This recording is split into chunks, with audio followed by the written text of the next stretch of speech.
It is another edition of the Obi One Podcast, made possible by bet winner Chris McCarty and John Obi Mikel, back with you.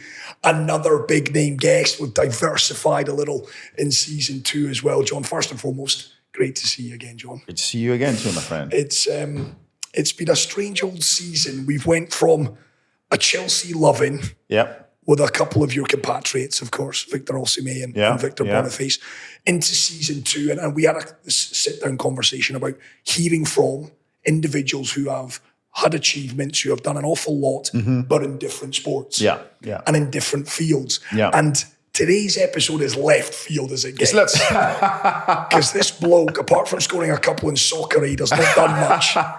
Pretty good footballer though, I must say. Yes, he's not bad, is he? He'll be loving this, by the way. But he's made his name. He's a social media guru. He's a philanthropist. He's an entrepreneur. He's an author. We've just talked about Eddie Han being putting his hand in everything. This guy is off the roof. He's involved in everything, but he's been very, very successful as well. He's a smart guy, a guy who knows exactly how to run a business, how to start up businesses, how to get things from nothing to amazing things, to start doing amazing numbers. Money in pockets, and a smart guy, a very intelligent guy. And again, we've just talked about it, not bad in football. He's probably must have played football, when he was younger. Smart guy, a guy now who's taking his podcast from absolutely zero to one of the best podcasts now in the world. Yeah, the diary of a CEO. Exactly, diary of a CEO. Amazing podcast that's doing some incredible numbers. And we spoke to him off air, and of course we were talking about Stephen Bartlett, who of course is a dragon in the Dragon's Den. In the Dragon's Den as well, TV show as well. And it was interesting because he walked into our little humble abode, and he was a bit like, this is nice. You've kind of ambushed me here, boys. I thought this was just an interview. What am I doing on this podcast? But it was great. And all jokes aside, and he was talking about the fact that, there's a science behind what he's doing with the diary of a CEO. There is, yeah. I mean, he talked about it as well. When people walk into his studio, I wouldn't call it little, his studio. That was interesting what he said about it. That it's not just about people walking in. It's about the temperature. He is light. Is the lighting, is the temperature, is everything, is the movement. Somebody walks in straight away, he already knows how you're thinking, what are you thinking. And the music as well. Yeah, exactly. Song. It's exactly. He knows your favorite song. He plays your favorite song before you walk in and things like that. It's just incredible to listen to somebody who's taken a podcast from absolutely zero to one of the best today. And just to be clear as well, 23 degrees. We don't care about the temperature. We've got a couple of lights and we've not put any music on for John or myself.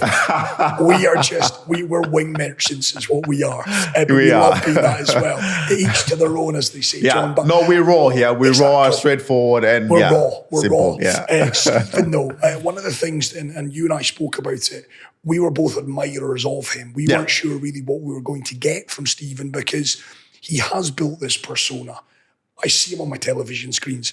I've had him in my ears. Not literally, of course, but the podcast. We've listened to the podcast. Yeah. He is someone who has, and I take my hat off to him, he's younger than both of us as well. He is younger than both of us. I mean, he's a really, really young man, and everybody, every top celebrity, top individuals, they love to be in his podcast. You know what I mean? Because, like you said, you listen to him, I listen to him. A lot of people listen to his podcast because it's a podcast where he brings, the CEOs, the owner of companies, whoever sports, everybody that, that is out there, that is doing really well. Everybody wants to be in his podcast. So maybe one day, Steven, get me in your podcast, mate.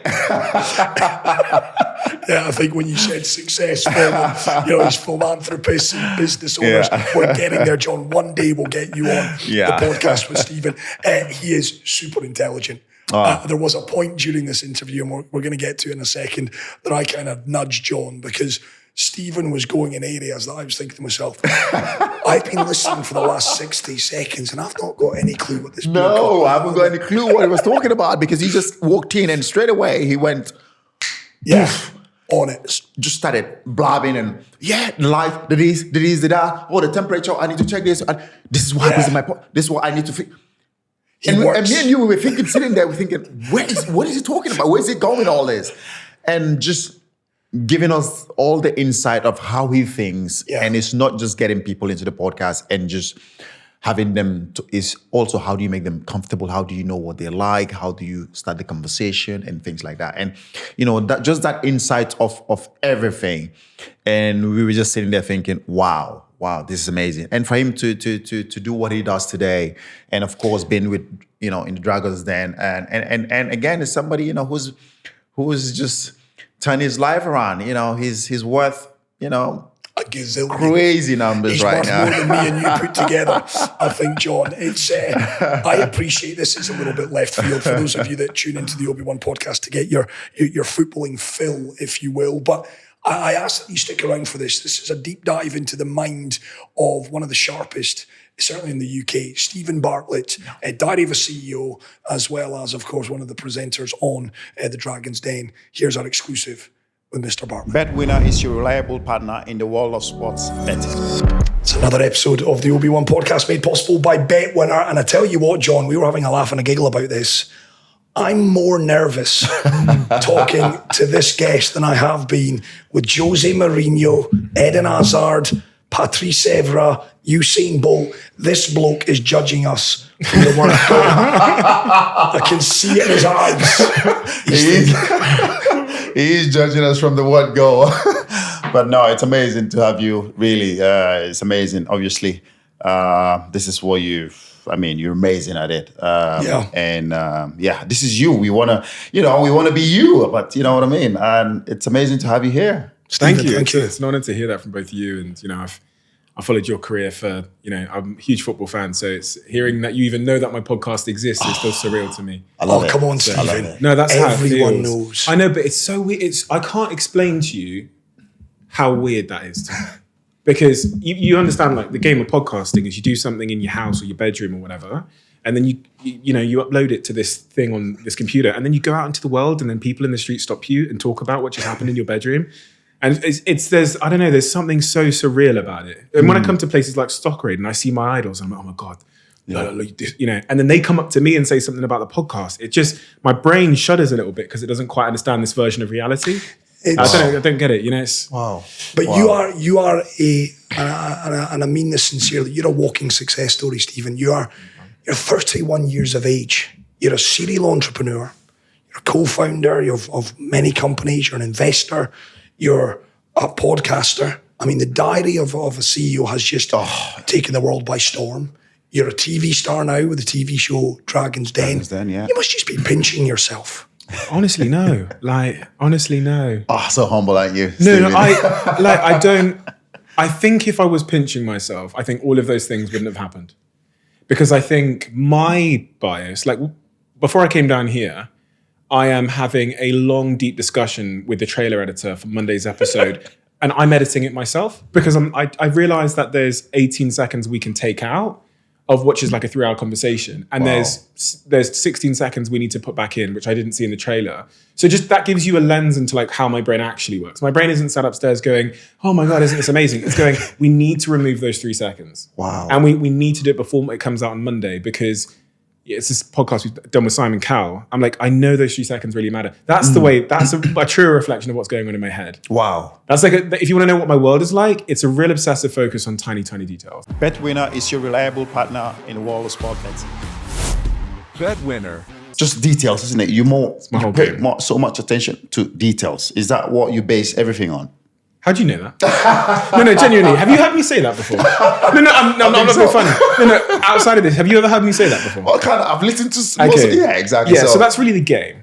That's really the game. So that's really the game for pretty much every game in life is because in life it's really difficult to find big steps forward. If I don't know who your competitor is in the podcasting game, but if you think about your competitor, and certainly not you. You do sports stuff, whoever you think your competitor is, if you and them are both looking for big steps forward, a new podcasting platform that's going to accelerate the game, I don't know, some major new way to set up the cameras that's going to get... Like, looking for these big steps forward is both demoralizing and it's kind of impossible. So, whereas most people are like trying to play that game, I think, okay, what's the opposite of that? The opposite of that is if we can find, like Sir David Brailsford talked about with his marginal gains theory, if we can find just 101%. But the thing is, if I told you that our team celebrated the fact that we changed the air freshener in the studio and we put it into the Slack channel and we celebrated, you'd laugh. Like he just laughed. And him laughing is evidence that the things that are easy to do in life are also easy not to do. And so most people don't do them because they think they're too petty. So the way that we went in my businesses and my podcasts and my companies is we don't think that's funny. We think it matters. It matters, yeah. And sometimes those 1%, those small stones that you overturn, sometimes underneath them there's a 13%. In one case, we changed 10 seconds of our podcast and we got a 350% increase in the view to subscription rate. Now, who's the team that even thinks to change to play with that 10 seconds? Yeah. Well, it's the same team that thinks about the 1 second in the trailer. It's the same team that changed the air freshener. So, like, although the air freshener doesn't really matter that much, although we have had guests walk in and say it, if I then add that on top of another gain, which is we research the music that you like, so when you walk in, it's playing. So when Israel Adesanya walked in, it was Nipsey Hussle's Double Up because that takes him back to his childhood. It opens him up. That's a 1%. Yeah. And then, when Danielette came, I remember the music from his childhood was, Swedish House Mafia, I think it was. And he walked in, first thing he says, "Oh man, I love this song." And then like the carbon in the room. Well, you already know that. You already did the research. That's we know. The carbon in this room. So if this room gets over 1,000 parts per million, then all of our cognitive performance dips. And this podcast is like, the Guardian did a piece saying it's like having 2 pints of beer. So if we didn't have ventilation in here, if these are just cycling and they're not taking it in and out, this podcast conversation might dip 1%. Yeah. Now, if I just find 100 of those, you have 100% gain. We're done. Let's go. Let me tell you something else. I was talking to Michael Ward about this earlier. Like, crazy thing about this idea of 1% is with the 1% theory to life, it's slow then it's fast, i.e. you don't see the results today. So most people don't do it. Like brushing your teeth. Don't brush your teeth today, you're fine. You're fine. Yeah. No damage. You're fine. Don't brush your teeth every day this week. You're fine. Yeah. Don't brush your teeth every day for 10 years. You're fucked. You're fucked. When did it happen? Today. Started today. Because it's slow. Started and it's today. Fast. Yeah. And this is what they call the slight edge theory, which was a book that changed my life at 18 years old, which just goes back to what I said, that things that are easy to do in life, brushing your teeth, checking in on a friend, taking care of your hair, your family, anything, they're all easy not to do, so most people don't do them. But actually, when you zoom out, that 1% compounding against you or for you defines your life. Huge, all aspects of your life and my life now, my relationship with my missus, my family, my health, my skin, my whatever, are on a graph that looks the same. It's either compounding for you based on how much you care about the small stuff today or compounding against you. And you'll find out in 5 years. Wow. So for me, I apply the same approach to business, which is nothing is too petty. And the most petty team wins. And my last point on this was something I learned from Sir David Brailsford when I interviewed him on my podcast.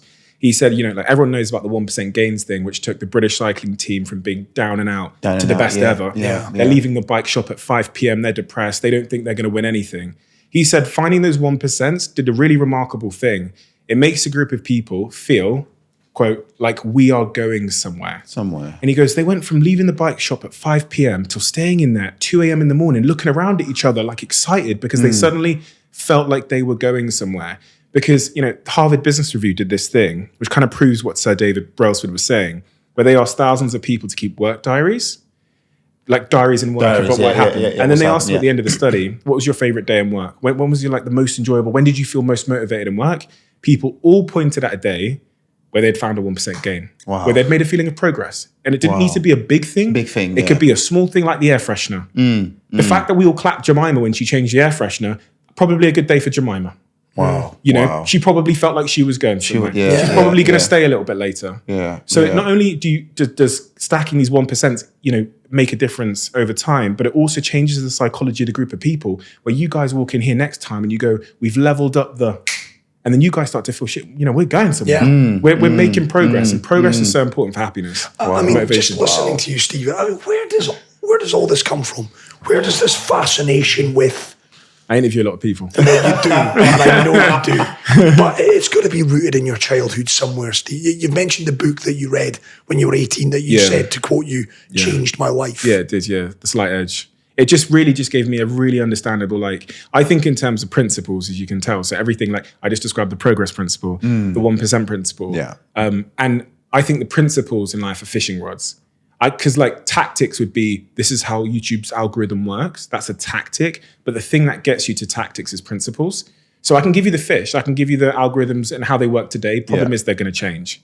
Right. So the principles are the thing that are going to make you find the answer in 9 months' time when it's changed. And so I love principles. When I find a principle that I think, oh, that's really applicable, transferable, I can apply that to my life and business, I get really obsessed about these principles. So those are some principles. Yeah. I'm in school, bad at maths, still can't do maths, can't spell. Despite I've written books, so obviously it's easy to write books because you've got spell checker and stuff these days. But really, the most inspiring thing I think I could show you is me 10 years ago. Wow. Because that guy was just 21. Where were you? Just didn't have good ideas, didn't really know anything about anything, was making loads of mistakes. But my rate of failure is so extreme that I think I've accelerated quite quickly in terms of knowledge. So, they say failure, I say failure is feedback, and feedback is knowledge, and knowledge is power. So the more you fail in life, the more you're accumulating like wisdom. And I like to fail. I think it's really important to just like accelerate your failure rate. What were you failing at? I fail every day. So like it's, it depends kind of how because when people think of failure, they think of like pain and misery and shame and embarrassment. When I think of failure, I think, let's try a different candle in the studio. I think of experiments. And the very nature of an experiment is you don't know the outcome. If you know the outcome, it's not an experiment. So if you're going to run a lot of experiments, you're going to have a lot of failure. And, if you look at the greatest companies on planet Earth, the best entrepreneurs on Earth, going back 60, 70 years, like Thomas Watson, he was the richest person on Earth at IBM. I think he was almost the richest person on Earth. He said the same thing. He said, if you want to increase your rate of success with anything you do, just double your rate of failure, i.e. conduct more experiments. What does that mean? It means you got to try more things in a measured way, which is the very opposite of procrastination. So if this was my podcast, as we were speaking, I have a magic trackpad glued under the table. You told me that, didn't you? And I'm pressing a button every time you say something interesting. Yeah. It's recording your voice using this great technology and goes to my team. They run those as tests to see the most interesting thing. And then, we'll get back 90, 120 tests of things that you said. Yeah, it's crazy. Yeah, the details you it's told just me an experiment. Even if somebody just looked that way and you think, no. So we have a tool we built called Pre-Watch where we get 1,000 people to watch the episode before. And if they look away from the camera, using the Mac camera, then we know that was like boring. If lots of people are looking away at that moment, they hit the space bar, it's interesting. So I guess the zoom out part of this is I'm assuming that I don't know the right answer. And I'm finding the right answer. The fishing rod for me is experimentation. Whereas a lot of people, because of romance, because of the degree they did, because of how they feel and how they want it to be, they will either guess or their ego will tell them what the right answer is. I don't know what the answer is for anything. Really? People used to ask me stuff like, oh, what's the secret to LinkedIn algorithm or whatever? And what's the, Instagram algorithm? And how do I do this? My favorite answer these days is just to go, I don't know. Wow. But I'm going to tell you how to find out. We're going to run 10 experiments and we're going to do it yesterday. Wow. This is really and I had the real privilege in my life of working with mega CEOs of mega companies, billionaire founders, and getting to watch them in their boardrooms, how they made decisions and what made them successful. I spoke on stage in Brazil at an event where Obama spoke the day before me, and I watched how he made his decisions as president. And the thing that they all had in common is they all know that in life, the biggest risk isn't being wrong. It's the time you take trying to make a decision. And I learned this over and over again in business. Like the biggest risk for most of our decisions, 95% of them, you're a lawyer and you have this idea for this business, or you are a president and you have this, this campaign you might want to launch, or I don't know, anything in any facet of your life. The risk isn't like being wrong. The risk is waiting 7 years in that job you hate, in a situation that you know is not serving you. Yeah. And then making the decision 7 years later. You lost 7 years of your life. Obama said on stage, he said, with those big decisions in my life, like getting Osama bin Laden in that compound in Pakistan, where I had to fly 2 Apache helicopters into that compound at nighttime without Pakistan's permission, risking all those American lives. He goes, we didn't have certainty that he was even in there. Ooh. We maybe had, 51, 60% certainty, When you're the president, you have to make the call and be at peace with the fact that you made the call with the best available evidence. Wow. And people don't do that. We wait for 100% certainty in life, and it only exists in hindsight. It doesn't exist in foresight. So, a lot of, when it goes back to being 31, I think a great skill is quitting quick with low certainty, with like 51% certainty. If you could live your life just making decisions, especially like these type 2 decisions, which are reversible anyway, at 51% certainty, be remarkable where you get to. BetWinner is your reliable partner in the world of sport betting. BetWinner. There's so much we need to ask you. Yeah, sorry, I'm going to stop talking for a bit. We don't have time. Yeah. We know, okay, you used to play football when you were younger, and then what happened? You kind of like quit. It's so funny. And I wasn't good enough. No one wanted to pay me to do it. I put all these questions in one. You then stopped. Do you ever regret not carry on playing football? And if you do, or if you don't, if you were still playing right now, obviously your background is half Nigerian, half British. Who would you have? Good one, John. Represent, in whoever would take me. Whoever would take me. I don't think beggars can be choosers. No, do I regret it? I think I would have had a better chance if I knew now what I know. If I knew, that's probably the case for most people in most industries, but I just wish I knew the things about mindset and dedication now. I think I could have at least got into some kind of league. Yeah. But I didn't really know life yet. So I wasn't that serious about football, about diet, about anything. But hopefully I can pass that to my kids or something. Really? I've got to ask quickly as well, Stephen. I know a big Man United fan. I was blown away to see that you were invited in to Old Trafford or to Carrington to sit with the staff and the players ahead of the Emirates FA Cup final. You've got something. You've been, is it Hall of Famer in Manchester? Yeah. There's something I remember about that. Yeah. What were you in there to do? Impart wisdom in what areas? Can you reveal? I can't really say much, unfortunately, because I just feel like those kind of things, probably should be kept private. But I was invited in by Steve McLaren, who asked me to come in, and I met the players, and we had a lot of chat. Honestly, we talked about a lot of things. We didn't talk, obviously I don't know anything about football, so I don't speak to them about football, but it was just nice to chat to them on a level. And I think for them, they're so close to the painting, sometimes they can't see the picture. I.e., when you're like in the system and you're in the football business, as you'll know, I think sometimes it's nice to speak to someone that is in the outside world doing a completely different thing. And vice versa. It was really nice. I learned a lot from them, But I think that's why I was there, really, is just because these are young men. They have a lot of money. They have they've got people around them. Sometimes great people, sometimes not great people. Sometimes their best mates doing this for them. And we talked about all that stuff and about stuff away from football. And I've loads of them came up to me after, and we've stayed in touch. And I speak to a lot of them now. I speak to Martinez, Delo, McTomney. Oh wow, nice. Yeah, certain a lot. I actually learned a lot because I'm a massive fan. I've been a fan since I was a kid. I learned a lot about the individuals and how they play on the pitch just by how curious they were.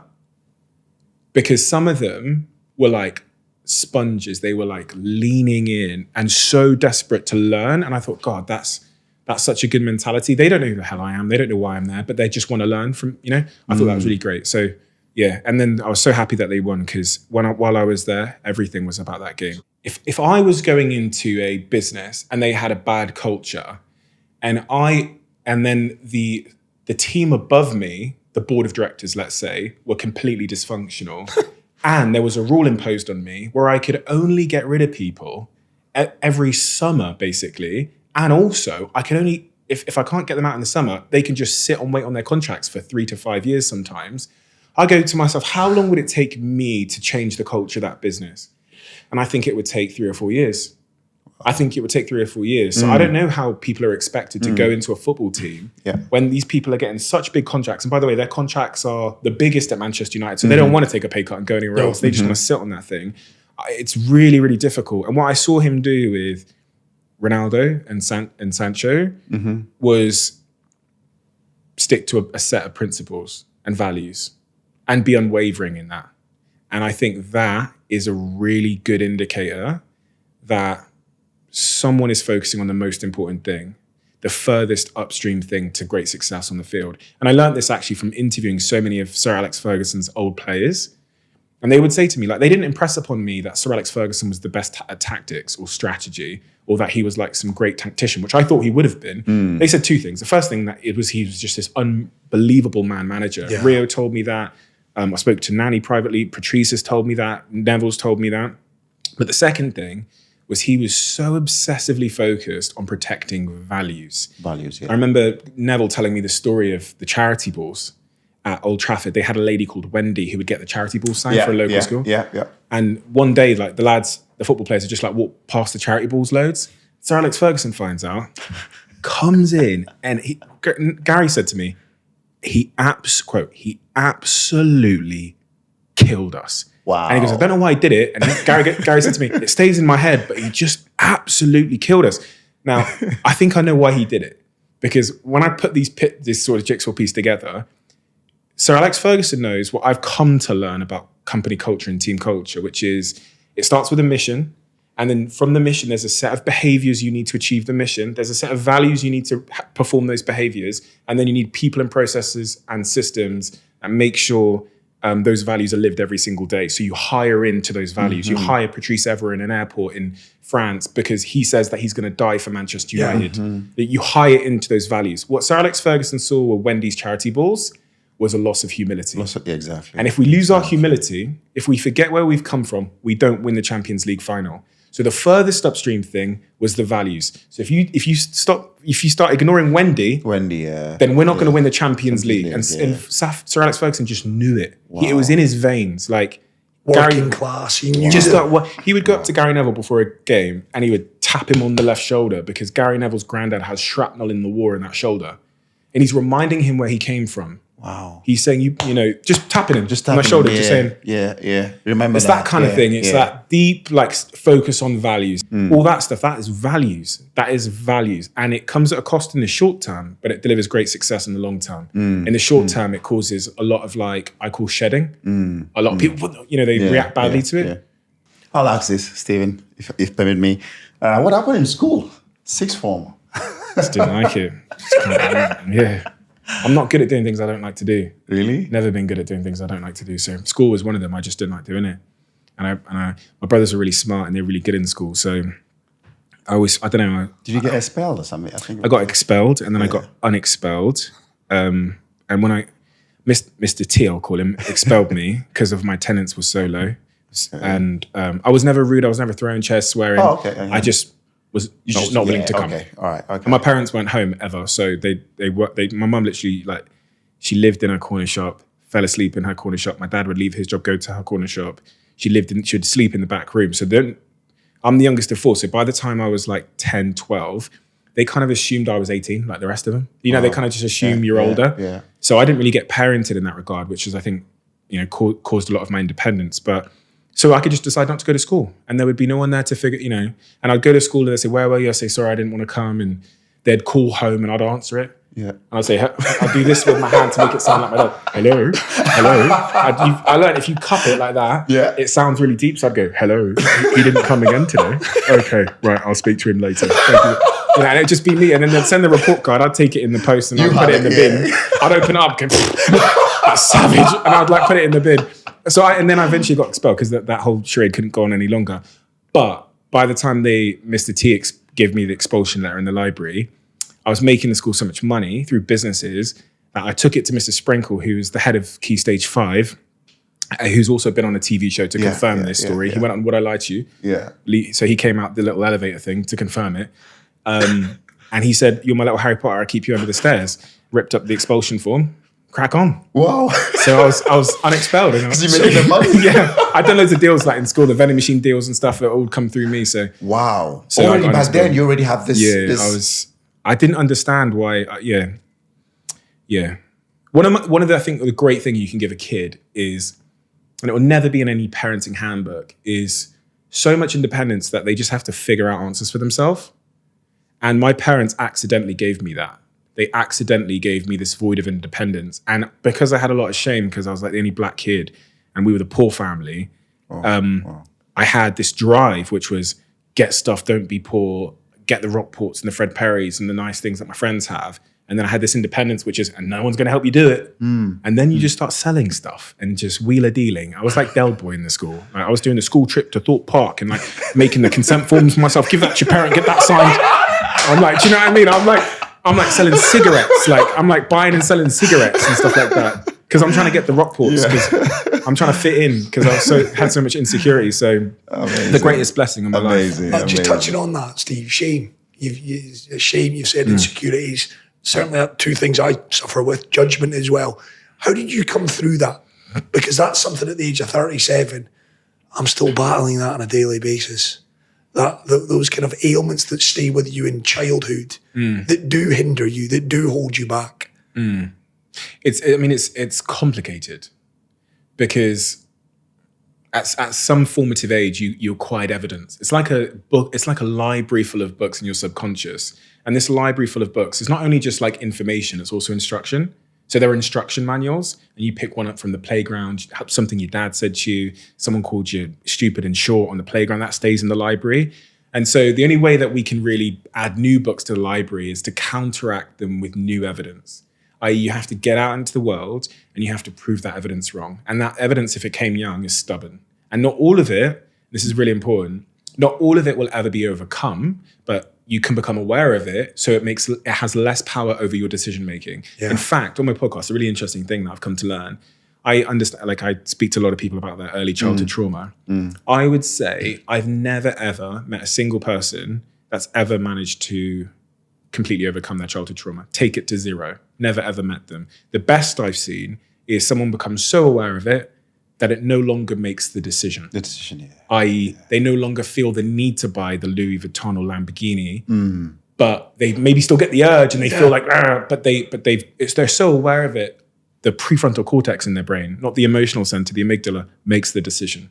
And that's what I've got to, which is, I don't think it's gone, but a different part of my brain is making the decision. Wow. And that's the best I think you can hope for. It's just really become aware of it. Becoming aware. Become super aware of it, its origin, where it came from, the trigger, the cycle. This happens, then I feel this, then I do this. Become really aware of that little habit loop or whatever it is. And that helps you like pull it out from the back room. So it's no longer the puppet master and you can sit it in front of you and just keep an eye on it. Wow. That's like the best I've seen anyone do. I've never seen anyone make it vanish. So BetWinner is your reliable partner in the world of sport betting. BetWinner. I think you've got to go. Thank you so much. Have to. I just want to ask one last if I can. This is a bit like asking a parent of 10 children who your favourite child is. Oh, I know what you're going to say. Your favourite guest. I've got to ask the guest that's left the most profound effect on you. I think it's going to be episode 101 with Mo Gordat, who you should definitely I know on Mo. your podcast. Oh, really? In Dubai. Yeah. I know Mo. Oh, really? What a guy. He's an incredible guy. He walked in and I think he had a book about stress or whatever at the time, and I wasn't really interested in talking about that book. I wanted to talk. He was like, it was that why he was here. He didn't know who I was. I didn't know who he was really. People had told me I need to speak to him, and he had this other book on happiness that I was really interested in. But in the conversation, he talks about how his son died in a routine operation. His son was the apple of his eye. He was just so in love with his son, and his son dies in this 10-minute operation in Dubai that was never meant to be at all like risky. Quits his job as like one of the heads of Google X and just goes on search of to find out what happiness is. And he said so many things to me, which really gave me these like principles for life and happiness. One of them that I always remember is he said to me, in life, you're happy when your expectations of how your life is supposed to be going are met. And from that, you can deduce you're unhappy when your expectations of your life are unmet. Now let's test that. My mother was born in Nigeria. We lived in Botswana. I was born in Botswana. At a young age, if my mother got a hot bowl of jollof rice, euphoria. So happy. Wow. If you go to Mayfair in London, right, and someone orders a steak medium rare and it comes medium, visceral anger. The only difference, if you look through everything that happened to you today and how your moods fluctuated, getting cut off in traffic, the only difference in those scenarios is someone's expectations of their life were being met or unmet. It doesn't, the objective reality doesn't matter. It does not matter. What matters is what was your expectation of what was going to happen, and was it met, exceeded, or fallen below? Yeah. And if you look at your relationships with your wife, your partner, your husband, every argument is about something they expected of you, way they expected you to behave, a time you said you would do X, a thing you said you would do, and you didn't. It's all unmet expectations. As a business owner, when my team members get unhappy, it's all some kind of expectation. And this gives you a nice little rubric for controlling happiness in your team, in your family, and everything, which is this idea, and also in yourself, which is expectation management. I got on a plane for the first time, other than flying from Africa, at about 21 years old. My first time in a plane, other than being a baby and coming from Africa. And I was sat in economy. Oh my God, I couldn't believe it. I was like, what? We're in a tin can. This thing's gonna fly to Thailand. And like the lady comes down the aisle and she's got like water. I'm like, they got water on planes. I'm reading the safety brochure. I'm like, okay, if we fall out of this thing, I'm in awe of this whole thing. I'm like, oh my God, they're bringing me food. They're like, brought me like cheese. I'm like, whoa, I couldn't believe it. Fast forward 5 years, I'm flying 50 weeks a year. I'm living in New York City. I'm flying first class, business class. I'm rushing on that plane, throwing my bag up, whip out my laptop as fast as I can, try and send an email before it takes off. No happiness at all. I don't even know, like, I don't even know. And then one day, I remember getting on that plane, looking over, and this young lady who was clearly on her honeymoon or something, and she's with her husband, like Dave, and she's nudging, and she's going, Dave, look, champagne. And she's looking at the safety manual, and she's going through the catalogue, and she's got the flip-flops on and the little sandals, and she's having the time of her life. And I look over and I'm thinking to myself, that was you. Where did it go? Where did the happiness go? That used to be me. The only thing that changed was my expectations of how my life should be going. Wow. And it's gotten so high that my happiness has gone out the door with my high expectations. So what can I do every day to remind myself in this moment, and for you guys as well, that every expectation of my life that I once had is currently being exceeded. Every single one. Wow.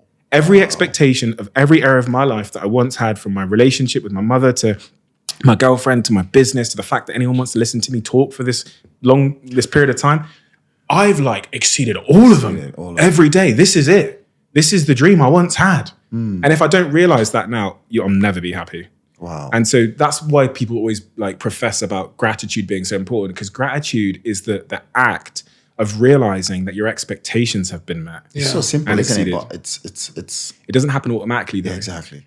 If you're not conscious about it, you'll end up just being miserable. You'll be a miserable billionaire. I've met so many of them. In fact, all like bar one or two, all the billionaires that I've met are miserable. Wow. Because their expectations are impossible to me. Like they can't. What's going to make them happy?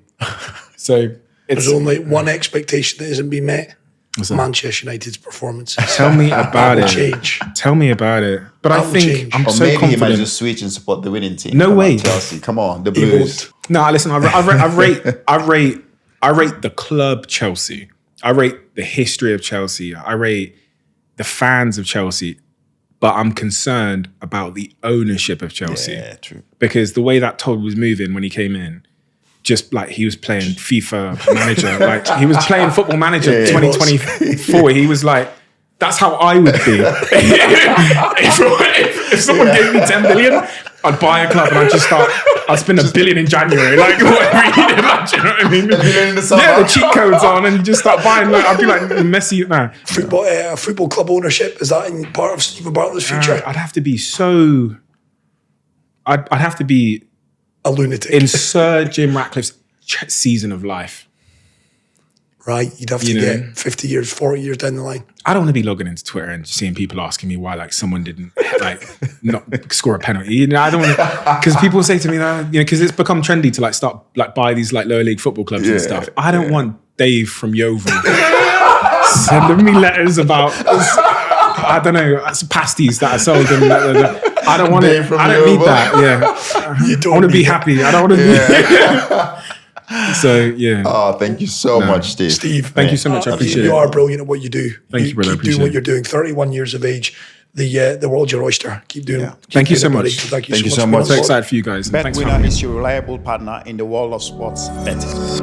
I don't know about you, John, but I feel a hell of a lot smarter having listened to Stephen Bartlett. Sometimes I think he talks in riddles, but I always know that there is a point. There is a kind of point to what he's getting at. He is very articulate. He's a wonderful auditor. I can understand why people gravitate towards him. Yeah, exactly, isn't it? Yeah, he's somebody after having a chat with him, you're thinking, just take me with you. Do you want us to come on your podcast journey? Let's go. I'll go wherever you go, Stephen. I'll earn some of the money that you earn, Stephen. He's like that. He's got that way about him, John, which is it's a real quality, and not many people have that. When he walks into a room, when he talks with authority. With knowledge. Oh my gosh, yeah. The authority, the authority, the way he speaks, and he's so clear, and the way and what he says and the way he speaks, is just contagious to listen to him and watch him, and it's incredible, the way. He's so articulate, isn't it? Like what he knows, the thing he speaks about, and also a huge football fan as well. Man United fan. I think he will be generally pleased with the decision of getting rid of Eric. I think he's probably overstayed. I think it was a bit too late for me, but I think it's definitely the right decision now. I think Man United need to look forward. Whoever they get in, they need to get someone in as quickly as possible, because they still have a lot to achieve this season. No doubt. I just wish that Stephen had pulled Jim Radcliffe aside after that Emirates FA Cup win and said, listen, thank you. Do it now. Do it now. Do it now. Yeah, do it now. Get rid of him. Yeah. We thank Stephen Bartlett, and do keep an eye on the diary of a CEO, because this man, John Obi Mikel, will start the campaign. Stephen, if you're watching, if you're listening, get the John boy I'm all yours, mate. Get me on. For a fee of which I take 10%. Big thanks to Stephen Bartlett. You've been listening to the Obi One Podcast, made possible by Bet Winner. We thank you once again for your company. And please, don't forget to rate us. We'd love a 5-star. Yeah. If you'd be so kind. It's incredible to have such an amazing partners. I mean, they keep getting us on, don't they? They keep supporting, and when you have partners that support you, that always make sure you go out there and get the best and bring the best interviews and bring the best interviews for who people want to listen to. And it's not easy to go out and get someone like Stephen, but it's thanks to Bet Winner. And you and your contacts, John, as well. Right, subscribe to us as well on YouTube. I think we're up to 124,000 subscribers. We thank each and every one of you for your continued loyalty and your continued support. Give us a follow, give us a rating, and follow us across social media as well at Obi One Podcast. The boss man wearing blue, you can tell he's a Chelsea player. Myself, Chris McCarty, will be back with another edition very soon. Bet Winner is your reliable partner in the world of sport betting. Bet Winner.